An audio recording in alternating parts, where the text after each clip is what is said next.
Milles seisneb see meetod? Kui te vaatate üldse ülesandeid kogumikust, siis te märgate, et mõnes ülesandes antakse näiteks tee pikkus, kiirus ja küsitakse aega. Teises antakse esimene kiirus ja on vaja leida teist kiirust. Kolmandas ülesandes võib-olla antakse aega ja vahemaad ja tuleb leida kiirust.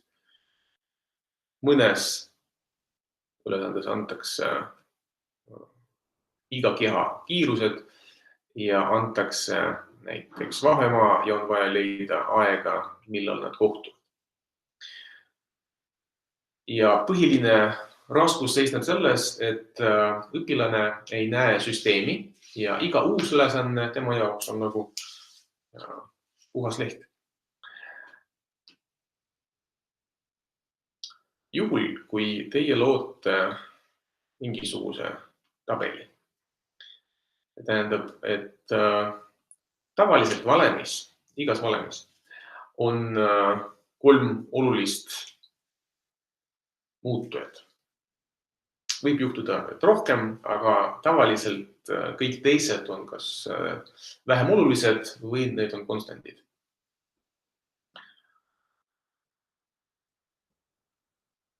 Ja juhul, kui te teate, et okei, siin näiteks liigub üks keha.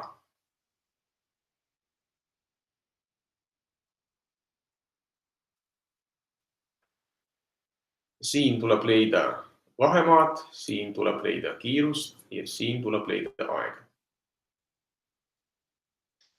Järelikult ülesanne number 1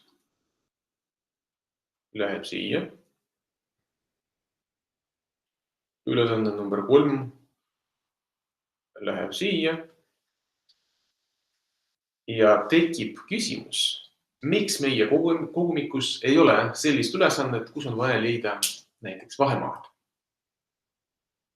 Ja teie võite välja mõelda seda ülesannet või võtta kohe oma elust.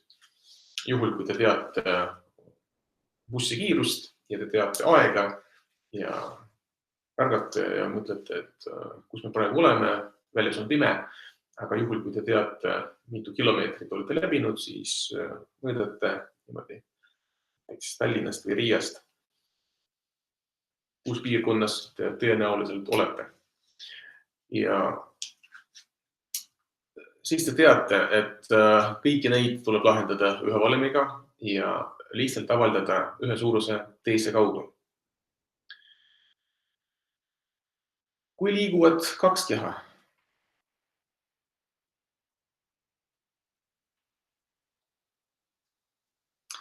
samamoodi näiteks aeg, millal nad kohtuvad,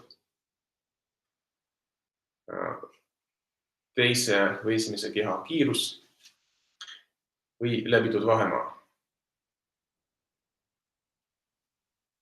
Samamoodi.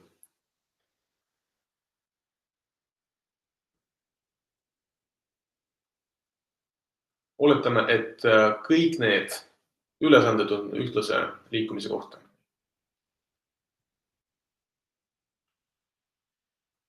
Ja tekib küsimus, et kas nende 6 variandiga ammenduvad kõik võimalikud ülesanded. Ja juhul, kui te loete veel, siis te märgate, et näiteks siin number 2 läheb siia, number 4 läheb siia.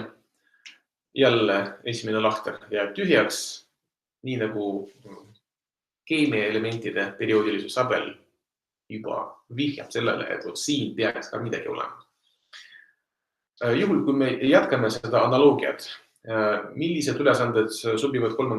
ritta? Seal, kus on vaja leida mitte ühe muutujat, vaid näiteks suhet.